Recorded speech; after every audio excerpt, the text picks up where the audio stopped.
I'd like to, thank everybody for joining me today, and we will definitely have a video replay of this that we will post on social media and on YouTube. So, uh, again, appreciate everyone that has joined. And what we have up here right now is, um, basically our product lineup for the Vista H3, and that landscape keypad is now available. So, you can pick that up at ADI. In fact, all the keypads, everything is in stock for the Vista H3 right now.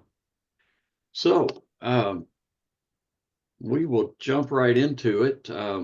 Before after we talk a little bit about the Vista H3, we've got some updates for some other products, some tech notifications that have been going out. So we want to mention those, and then we'll close it up. So first, want to talk about the common tech support phone calls that we're getting and really the calls are going down. There's not a whole bunch of any that we're really getting.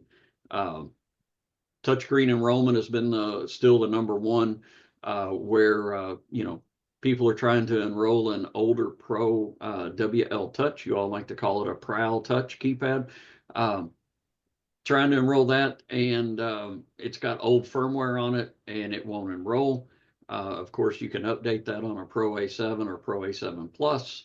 Once you enroll it into that Pro A7 panel, all you'll need to do is go to AlarmNet 360 and hit refresh on, basically update the device firmware, and that will push the firmware to it immediately. Basically, if you exit programming, it's going to be updated within about 4 minutes, and it'll reboot by itself anyway.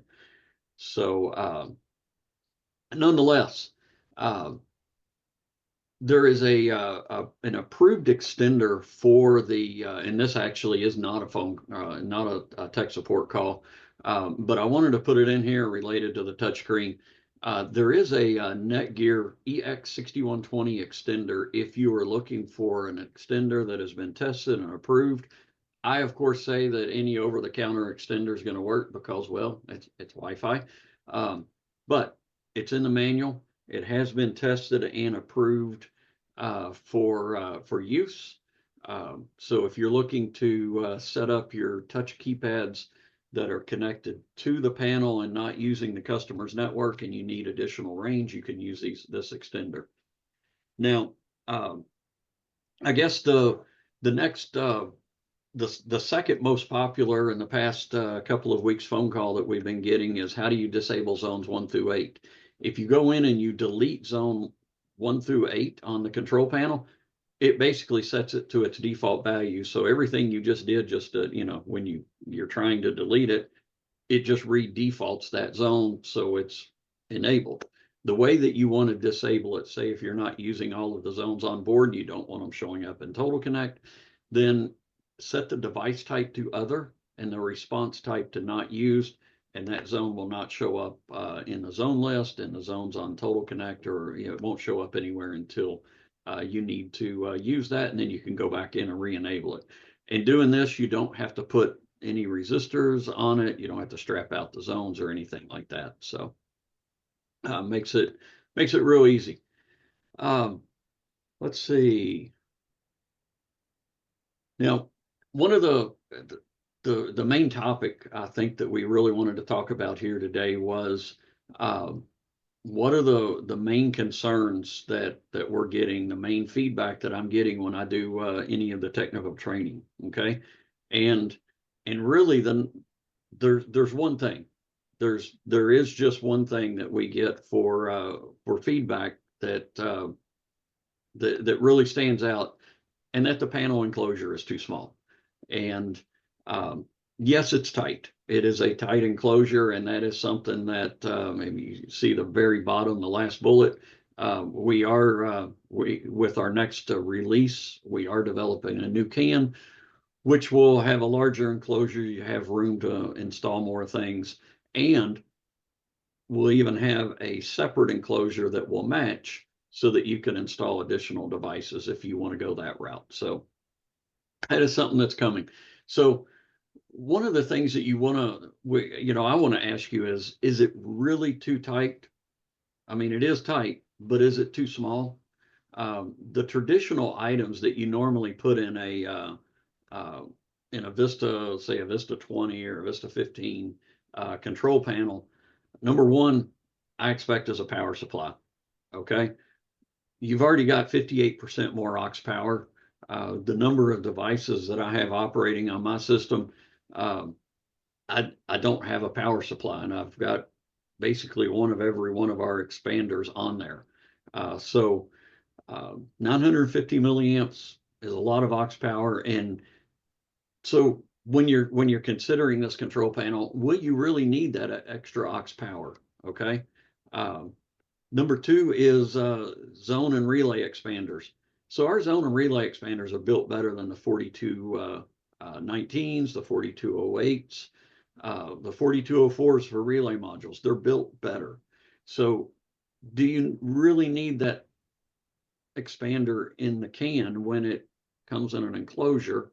You know, if you're using the Vista, these new Vista expanders, they come with the room to you know, tuck the wire away and it's not sticking out the sides.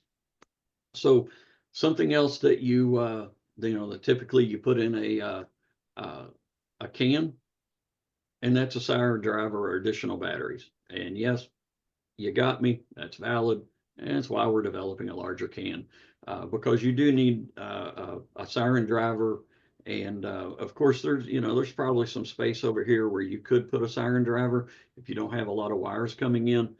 Uh, but one of the things that I would like to suggest when we're looking at this is if it's possible to mount your control panel where you can get the any of the wires that you have coming into to the back of it here, especially if you're using the takeover in the can here, because that'll keep the wires away from the incoming wires away from um, the can. I mean the antennas there, and give you better reception. So I see a couple of things in the chat. Let me just check this out here. Yep, I was just going to tell you, we've got one that says, will the 6160H keypad work on the older controls? All right. So the 61, basically the ECP keypads currently are not working on the older controls. That is something that, it's with the feedback that was received from Connect that has been, discussed and considered. So we will, I thought there was a final decision on it. I found out that final decision hasn't been made, but that is still something that we're coming up with. So, stay tuned for that. Until then, you do have that the landscape keypad that you can use. So great question, great feedback. So, all right. Thank you, Jamie. You're welcome. Troy, we had one more from Marvin, which I think will be addressed when we look at the next panel, is the screw terminal size, right? Going to a more conventional screw terminal, which is in the cards. Yep.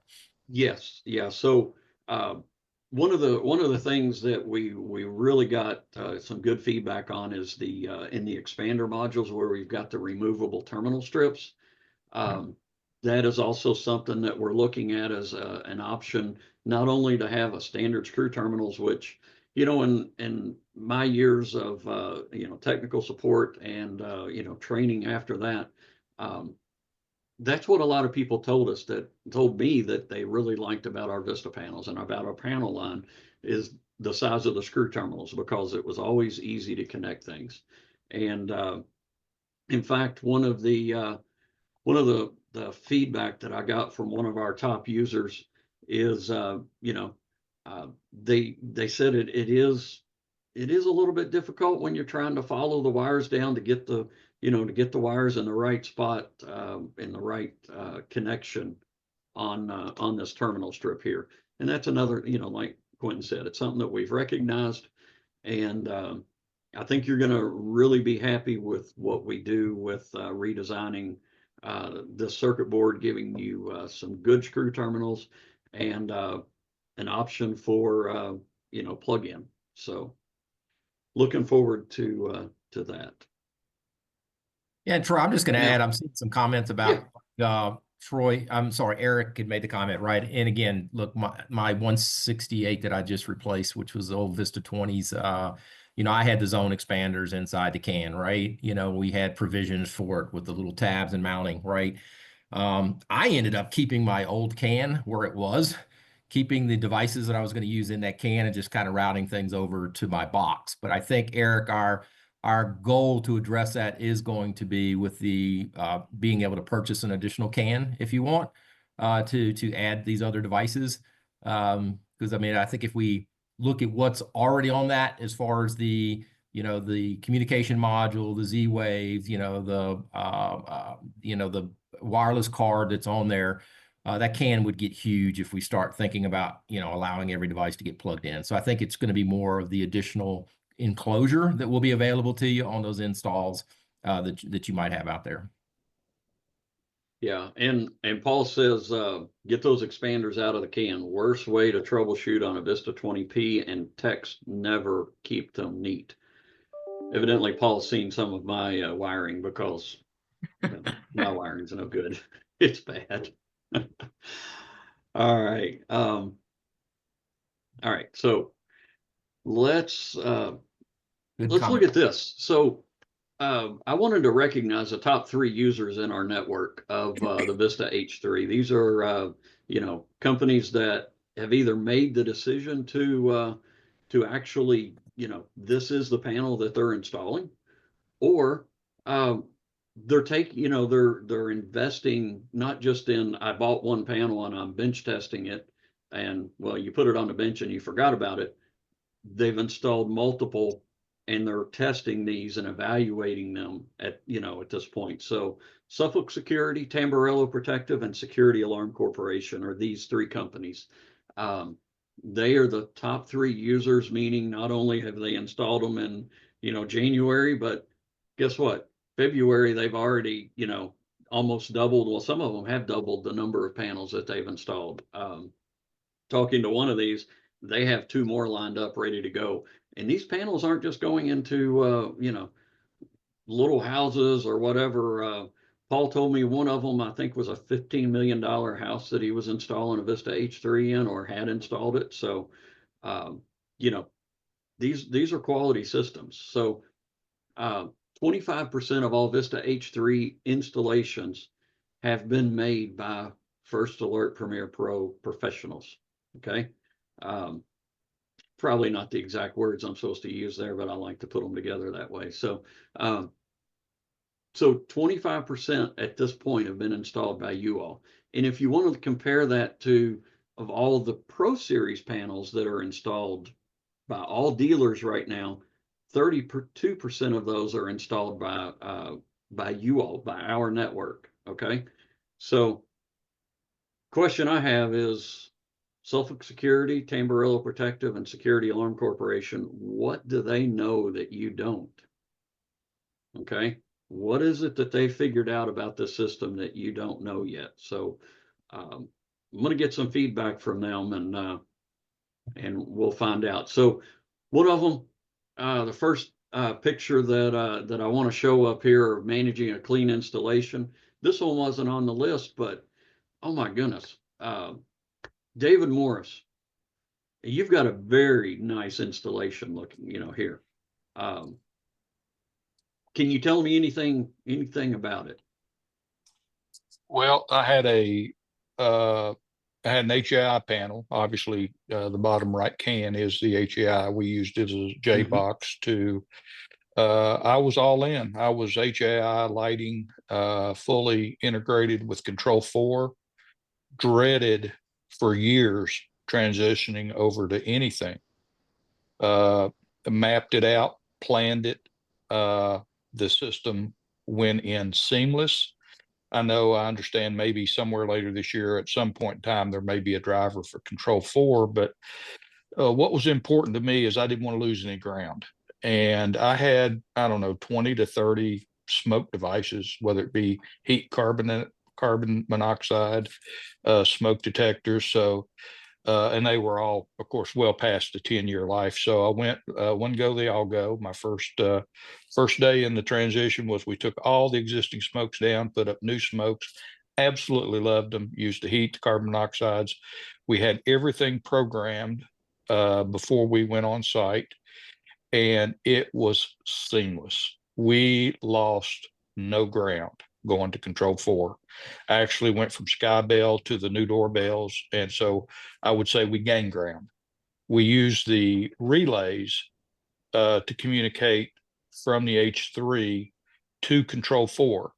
So basically zone followers on outdoor motion detectors and back patio motion detectors, things that were used to turn on lights and do different automation options. So that's what we use the relay modules for. And other than just some minor tweaking, it went as seamless as any job we've ever done. So I appreciate you asking, and love the technology. We are going to go all in with this panel from now on. Yeah. So thanks, David. So I do have information. In fact, I was just talking with Rob Marabella just a few minutes ago, our product manager, and this summer is the Control 4 integration. Okay, so you know, I could give you some dates, and again, they're probably going to be flexible. Let's just say middle of the year, we're going to see a firmware update to be able to get some Control 4 integration into our Pro Series line and our Vista H3 line. So that's something that I'm really excited about here. So. And I know that Control 4 is, Control 4 is basically on the back end of, we're giving them access, the tokens and stuff that they need. They're writing the software on how to connect. So that's going to be real exciting. And I wanted to talk on this page about the zone expander and the relay modules that we do have here. So if you haven't seen this yet, anyone that, hasn't installed it, and when you think zone expander and no room in the can, and again, no wires are sticking out. And this isn't just the only install picture that I've got. I've got another one here too. So the wires are gone. It's neat, it's clean, and you've got tamper protected cases here. And these are not mechanical switches with the tampers. These tampers are similar to the buttons that you would see in a in a keypad. So you don't have to worry about is the spacing right or what. It's going to touch, and it's not going to break. So, all right. So let's look at our next one here. This one is Paul Romanelli, one of the jobs that he's done with this concealed wiring. And this doesn't really show us a whole lot, except that it does look really nice. So let's open the covers up. So what I see here is I see Cosmod, I see your zone expanders, and I do have to ask, inside that extra can there, Paul, is that a ECP converter, or is it another zone expander? That's a relay board. Okay. Yeah. All right. So you got the relay board in there, power supply, battery for the power supply. You got your punch down block. Everything really looks neat and clean. So I'm going to zoom in on your can here for your panel. And it is tight, but I see what you've done there. You've got all the wires coming out in the right spot. Okay, I mean, you don't have a takeover module up there, but for wireless, but all the wires are going through in the right spot, and everything is, it fits pretty good. Yeah, and like Quentin said too, there's a couple of jobs where we use the old Vista 20 panel location, use the Vista 20 as a splice box, and basically just pulled everything over to the H3 next to it. So we're able to keep things nice and neat and concealed. And that makes a lot of sense to me, that, if you're going in and you've already got those other expanders there, you've got those other expanders and you've got the wire sticking out. So you've probably set those up properly, the previous time and they're concealed in a can, just reuse that can. You know, and if there's power supplies that were needed previously, you also have that.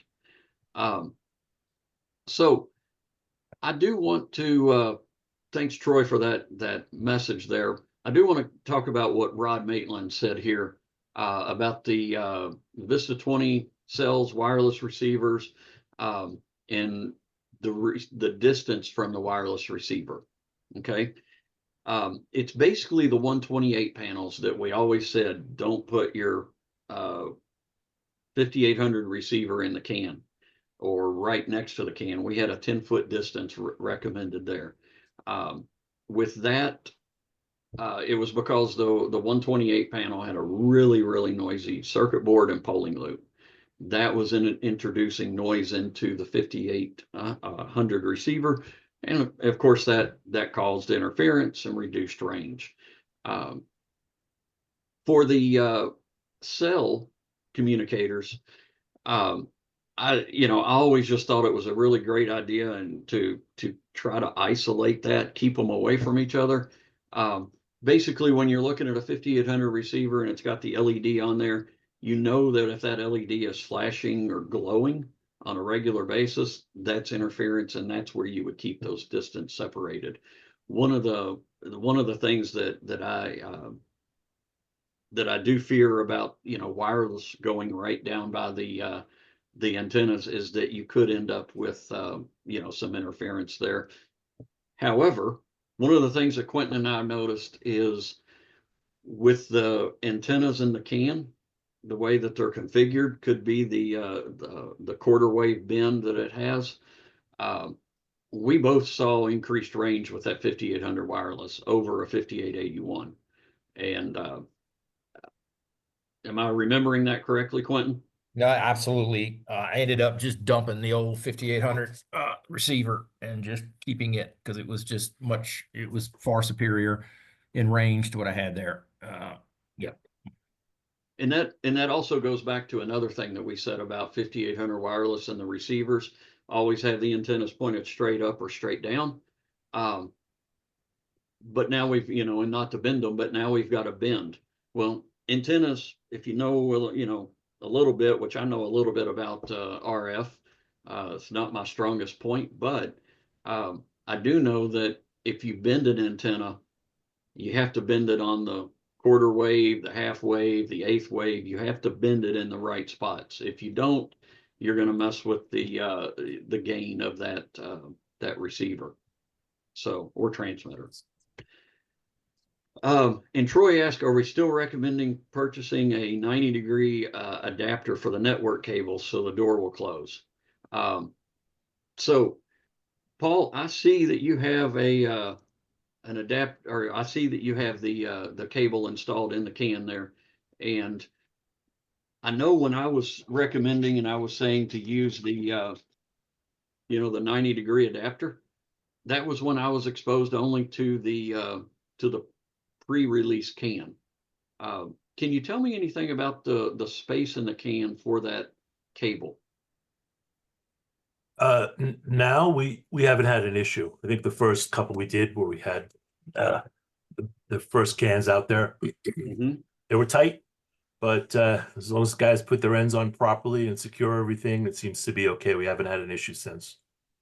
Good, because that's kind of the feedback that I had heard a little bit, and I had seen, and really, it's almost the absence of feedback saying that it doesn't work for them anymore is the feedback that says, hey, it is the newer can has more space in it. So,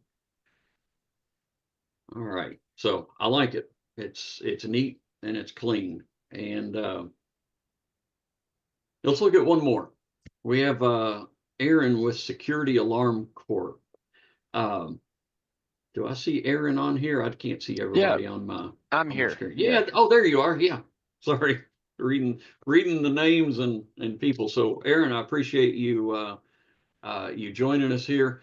And Security Alarm Corp is really they're doing their due diligence as they're testing this system. They're bench testing it, not just on a bench, but you know, they've installed these, and that, to me, that's how you test out a system. You go in and you install some. You become a leader in the purchases, not just purchase. The numbers that I look at are not purchases. You could have a warehouse full of these. If they're not installed, you're not doing anything with it. But tell me, you had mentioned that you had some feedback from your technicians installing these. I'm open to good, bad, and ugly. So. Yeah, definitely. Yeah. Thanks for having me. Mhm. So this is one that one of our techs put in, of course. And one thing he noticed is, yeah, coming in from the back of the can is definitely better. He came up at the Mhm. top right, of course. And yes, the thing that he mentioned is when he puts a 7-amp battery in, he just feels like there's not a lot of wiggle room. You Mhm. know, if there were space more between the battery and the terminals, that would be a great add to it. So not necessarily wider, but longer, you know. Mhm. That was his thing. We have like 4 techs every Thursday morning for the last month. We've come in, we put this in on our bench and just kind of started from scratch. And the things I wanted to make sure I express this, the thing that they like is how quick it is to program through the AlarmNet 360 app. They really like that. The cell card, how that goes in, just like Mhm. doesn't have to be another board. But really, the only negative, if you're nitpicking, is just the space, the can size. We're looking at if we are going to take over like a Vista 20P that's already there. That's one thing I'm working on. Is I am just now working on this in my office. The ECP, the iBus, the ECP module, Mhm. how we can make that nice and neat, leaving the expanders, the 4219s in place. Right. We're wanting to make sure we have everything figured out, you know, for our techs, and we're looking for their input, but really not a lot of negative. It's just the size of the can and space for the wiring is really Right. the only thing I could say that the techs have. They some of them, the old school, want to put the 4219, you know, the expanders in the panel, but I agree that gets messy. It's nice to have that outside of the actual panel. Yeah, especially when it has the room to put the wires and everything in there, and well, I'm gonna say it, the resistors, whichever one puts in the you know, right there at the module itself, you know, the ITP resistors, not end of line. It almost feels like the day of shaming the people that put them in the can should be over, because, well, we know that most people do that. So, so yeah, coming late this year, Quentin, you know, just mentioned, oh, that was to the Control 4. Yeah. Yeah. Um, but definitely we do have, you know, the new can, you know, new design of the board and can, where you'll have more space. That is definitely coming. And, with the wires on this, I had no intention of calling anybody out, but when I saw it, I remembered that this is something that the tech support was talking about. And this looks, I mean, this looks good. I mean, you've got, it looks better than mine. If I took a picture of the one in my garage, which I probably should, just to show you all how bad it does look, but I've got the old can, one that wasn't, you know, a pre-release can of the beta can. But Troy doesn't wire very neatly. I do other things neatly. um, but yeah, this I like this, and I do want to mention one other thing here, because this is another piece of feedback that we've gotten from you know, people that are on the call right now, and technicians, and that I've, you know, done training with, and that is, when I put this in a basement, I don't have cell signal, so my wireless receiver is right there in the can, or not just wireless, but the cell receiver. So if you take this sticker off, there's a connector for an antenna here. Okay.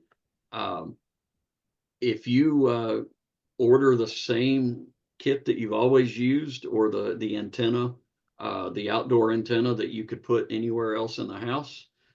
You can use that. And I know that comes with a really thick cable. Okay, I call it the old CB antenna cable.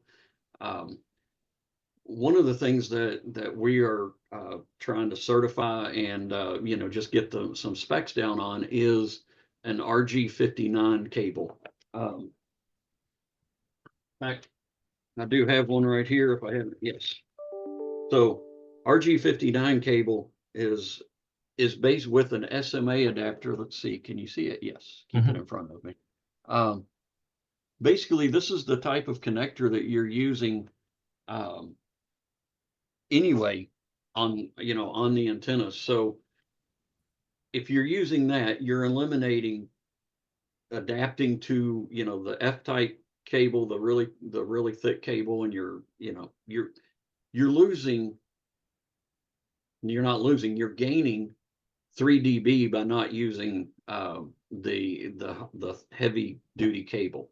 Okay, this cable does have a little bit more attenuation to it when you're going 25 and 50 feet, but it's like 1.75 more dB loss, and you're going to gain 3 dB by not having that connector there. So the extra connector for adapting. So it's one of those things where I think that if you are in a basement and you do need an outdoor antenna or an antenna to get you to a different location, you can use additional cable, and we will have it certified soon to, probably available at ADI to pick up that different cable.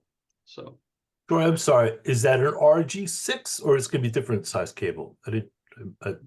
This is I said RG59, but it's not. It's RG58 cable. Okay. Yeah, sorry. Thank you.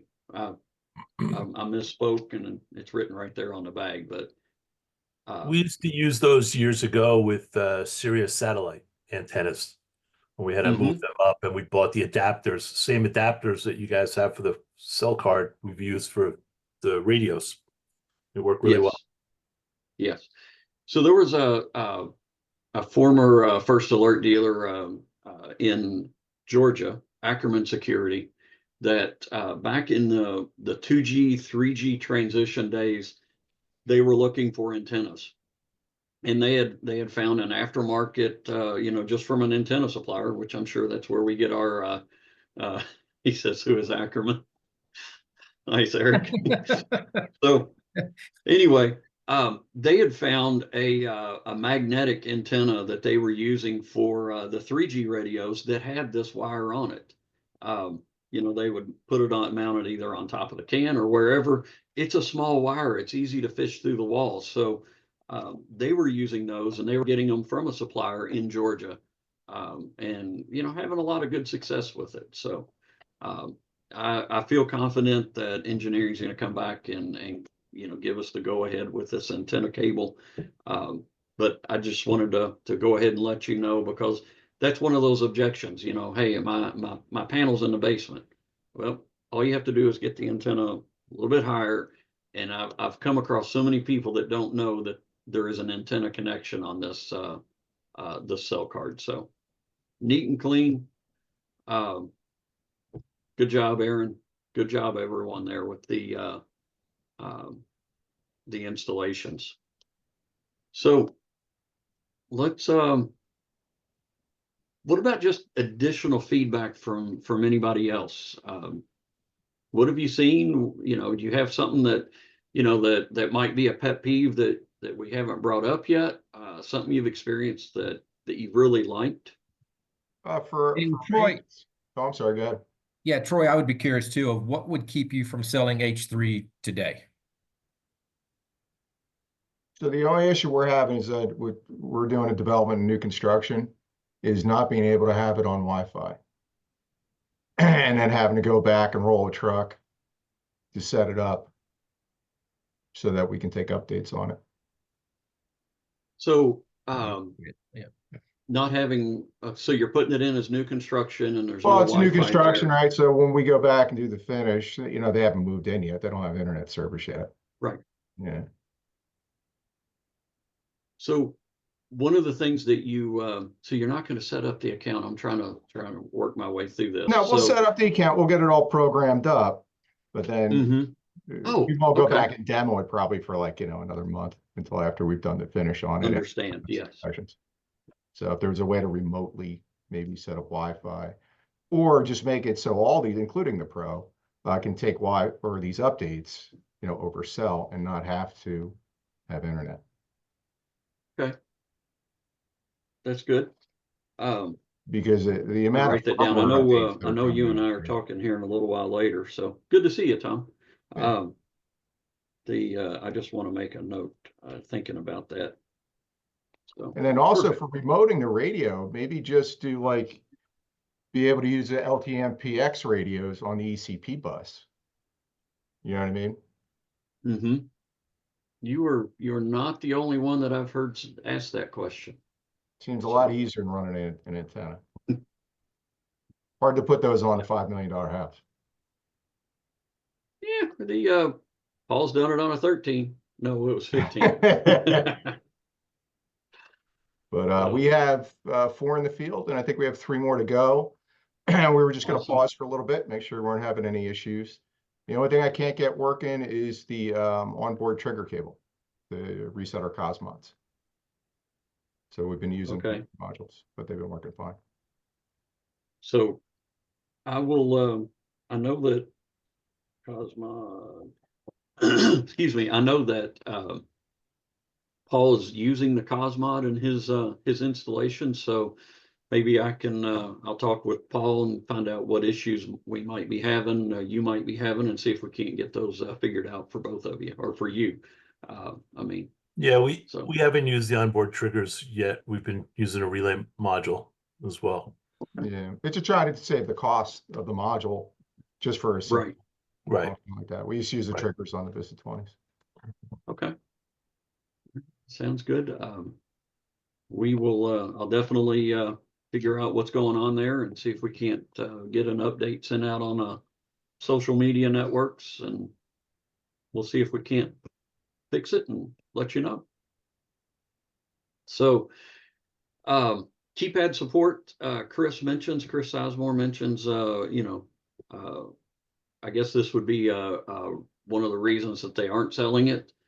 Quentin would be lack of support for the 6160 RF and the 6290s on the legacy keypads. So, Hey, thanks, Chris. Troy, can I make a comment about that? Yeah, please. Sure. Before I do. So, we sold a lot of Pro A7s, right? We put a lot of those in. Everybody loved the user experience and interface of the Pro A7. And we have been wishing for the longest time, why can't we get that same graphic user interface into Vista, right? So, of course, we waited now till the H3 came out. So we just find the experience with the wireless touch keypads on the H3 to be just as awesome as on the Pro A7. And now the 6290s seem antiquated. That's why that's one of the reasons why we went all in now on the H3 and stopped selling Vista 20s altogether, because of that. The user interface is much better. It's an improved support. It's faster and all those other things. We're selling one Vista panel right now only because the client has a humongous home with 13 bedrooms, and he's building a separate barn, and that panel, that house has a Vista 250 in it. And just to keep the interface the same across his property, we're selling him, Vista with a 6290. But other than that, there's no reason. I mean, just upgrade them. Get rid of the 20s, upgrade them. I think I sent an email last week how many existing clients were upgrading. Not even new installs, but going to existing clients with Lyrics, Links, and Vista panels and upgrading them all to the new interface. So, Chris, you were up to 6290. So it's just my experience with the Wi-Fi keypads. It hasn't been that positive, and I'm really looking for a hardwired graphic keypad solution, and also to be able to go ahead and have the remote Wi-Fi or the remote wireless capability with the 6160 RF. It doesn't have to be. If we had maybe a keypad that was a H3 that also had a remote receiver instead of just the one in the box, that would be useful. But the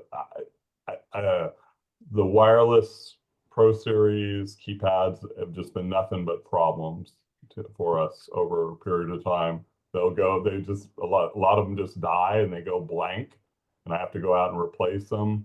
The Wi-Fi connectivity is spotty. So, Paul, I hear what you're saying. I just based on our experience, it hasn't been as favorable, and so that's what makes us hesitant to move in this direction, and why we were looking for legacy support.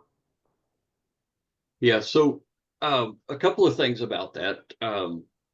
A little follow-up to Paul's suggestion, or and his comment about the interface.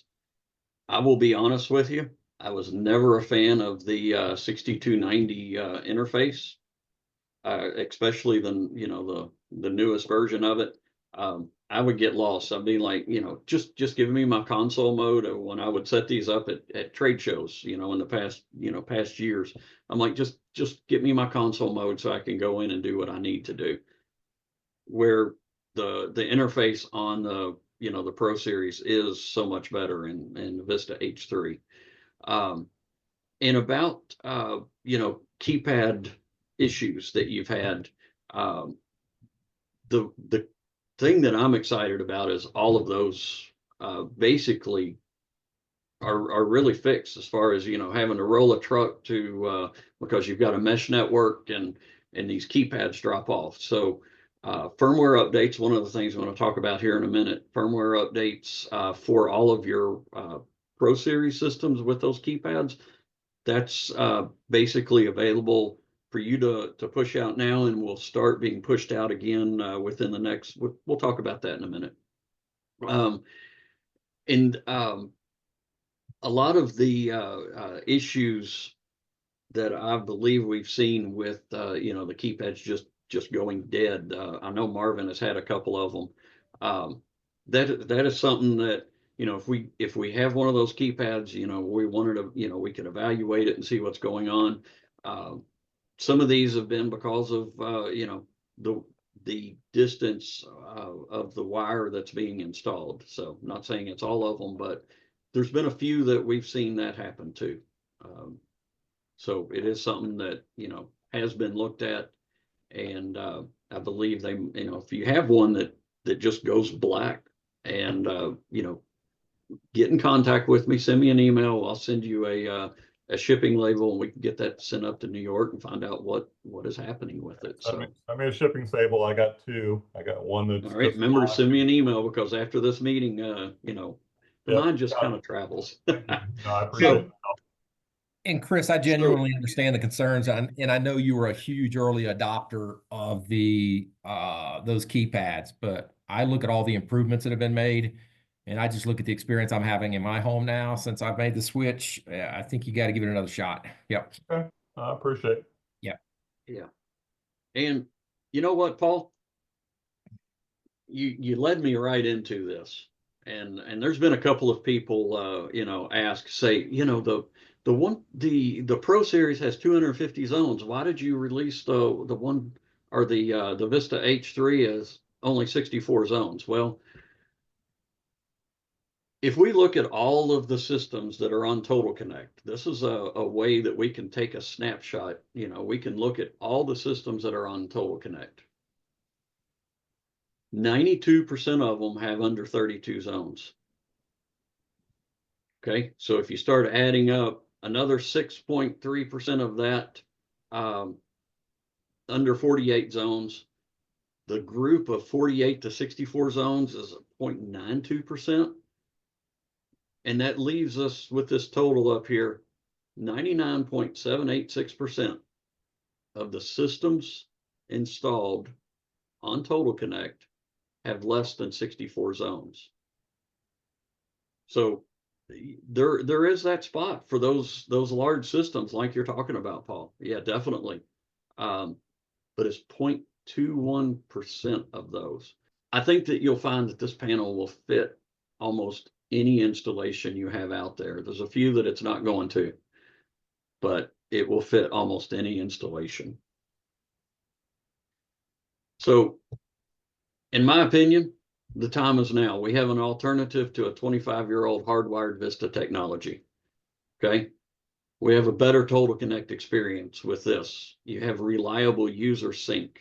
You know, I know one of the feedback pieces of feedback that we get from especially business users are, you know, the users didn't sync, and 99% of the time they forgot to sync. The message comes up and they didn't sync. You have a faster response, 3 to 8 seconds. And since I've actually typed this, and it was a previous presentation that I put it in, I've actually been looking at my arming and disarming or turning on and off lights, and I've been counting around 2 seconds. So I'm trying to stay consistent with my numbers and not make them too low, but I've really been seeing a lot of 2-second response times. So that's arming and lighting control, and there's no more waiting while you're demonstrating your system to you know, to the customer. You're not standing there and saying, right now we're sending a message to you know, the servers. We're telling it, we're giving you a live, you know, demonstration or live exposure of it arming and connecting. It just does it. Okay. So what else? We have the landscape keypad. How many people said that I need a landscape keypad before I install it? I agree. I didn't like the other little keypad either, but it has a spot for it. Okay, there's a spot for it out there. We have reliable connectivity with a Wi-Fi touchscreen. Okay, you're not going to have to roll a truck to reconnect one to Wi-Fi with the Vista H3, and when you get your other systems installed or upgraded, I mean, those aren't going to need it as either. There's a more stable wall mount for the touchscreen. Okay, I had to chuckle.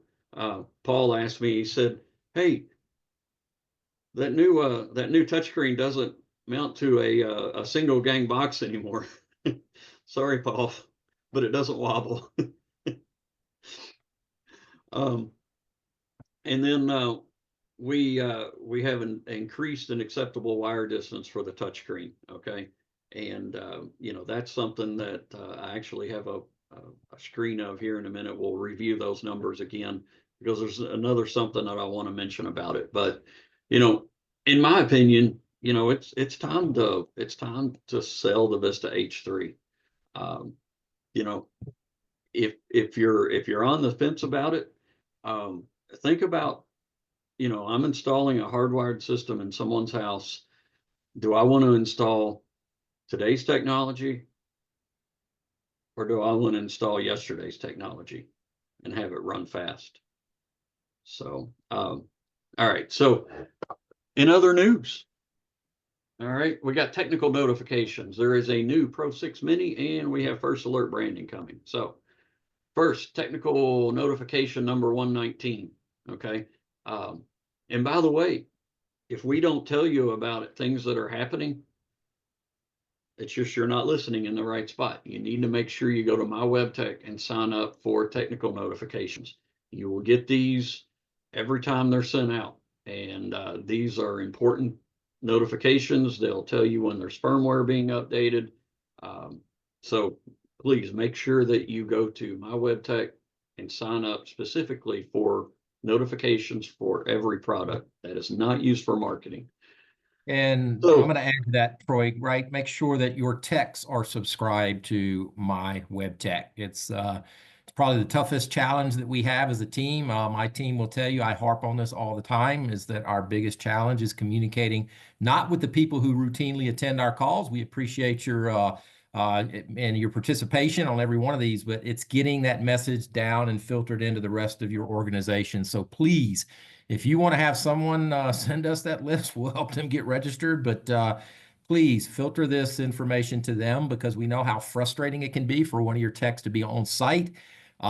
You know, and we hear this all the time where, you know, he's spent a tremendous amount of time on that call, and we start getting involved and we find out, well, we addressed that in a tech bulletin like months ago. Okay. And again, help us get this filtered down to your techs because again, time is money, guys, and we know your techs don't want to be frustrated either. So help us get this information down to the rest of the group. You know, guys, we are now in a world, and I've said this many times, where you know, look, things are constantly having firmware updates, and it's the world that we live in today with the electronics that we have. I mean, look at your own mobile device, how many times it gets an update. If you have an Apple device, look how many times you're getting updates to it. So it's very important in today's world. I don't care what types of consumer products that you're selling, you got to stay up to date and you got to stay closely attached at the hip with these with the technical teams. So please help us get that there, okay, to your teams. Yep. Okay, sorry. And You set me up for that soapbox. It's always my favorite. Yeah. oh, I love it, and I probably set Paul up for his. Make sure you read Paul's comment, and Yeah, I'm looking at and it. Yeah. we can Yeah. we can work with that later, talking to the right people. So I know I keep talking and probably need a little backup, but so if you notice that there was issues with syncing panels last week. We released this firmware update. You notice that it was a .55. It made some of those panels sync multiple times and repeatedly, which loaded the system down.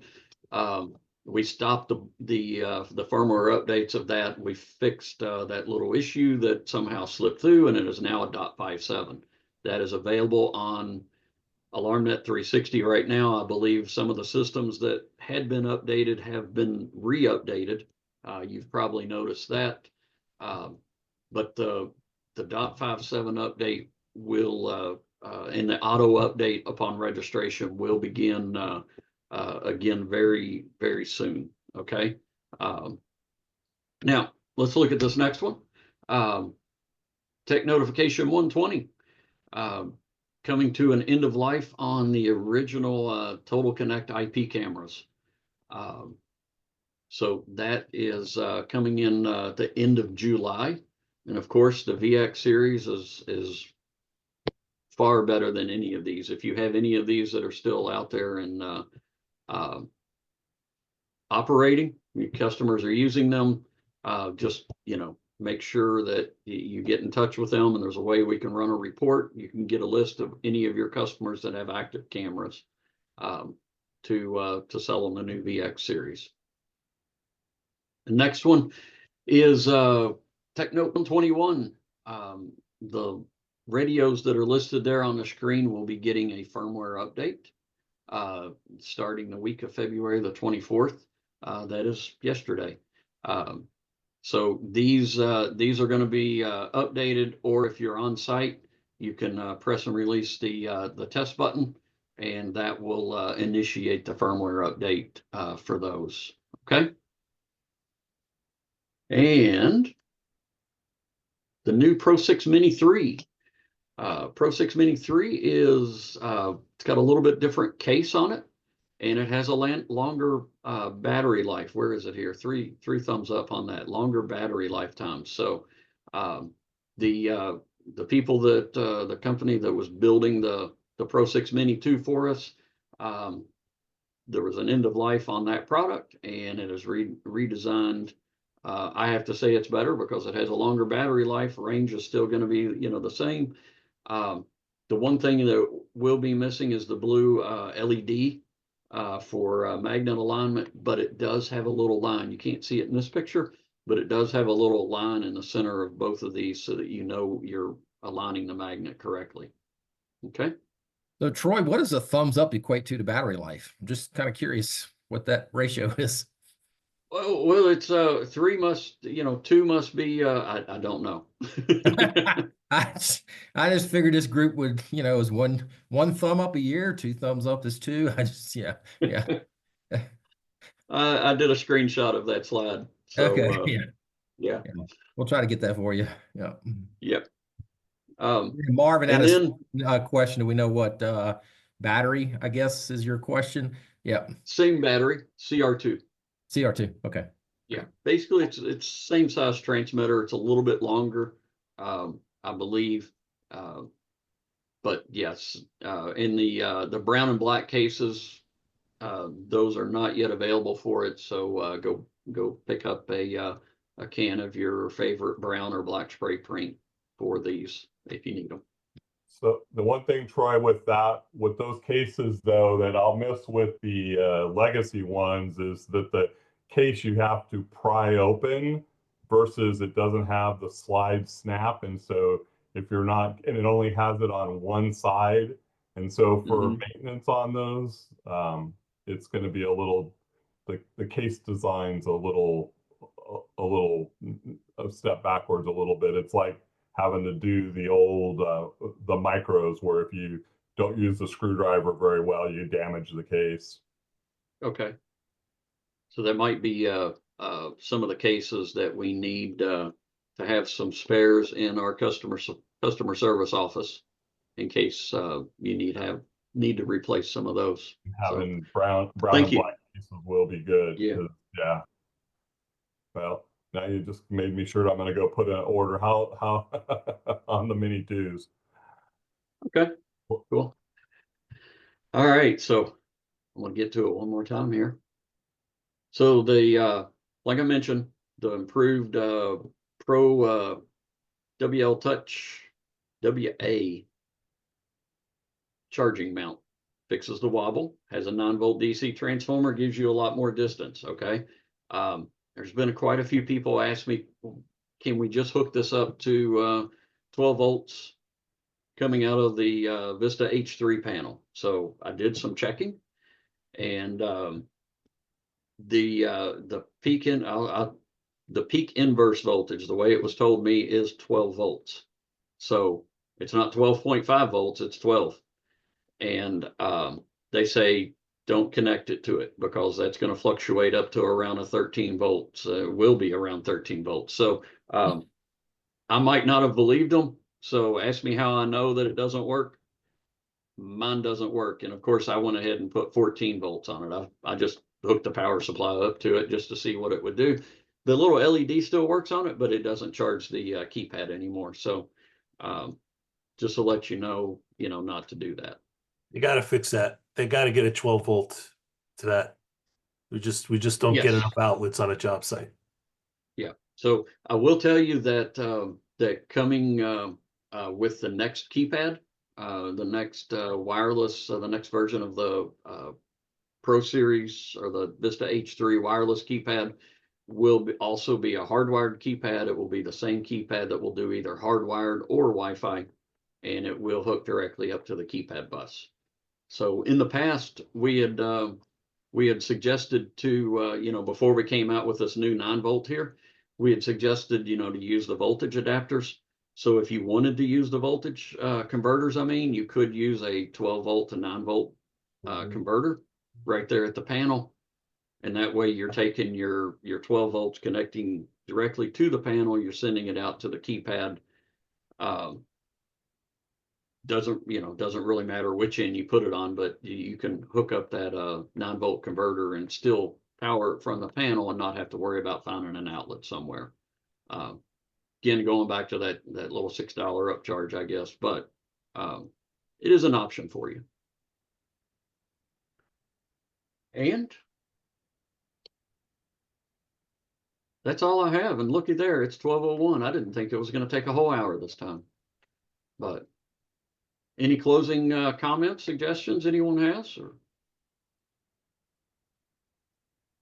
Nope. Good job. All right. Thanks. Well, good job to y'all. So thank you so much, Troy. Thank you, Troy. Thank you. And looking forward to see you all on the next one.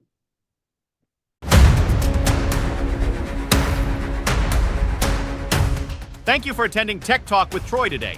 We hope you found the session enlightening, and we look forward to you implementing these practices in your business. Keep an eye on your inbox for our next session's invite, and here's to your continued success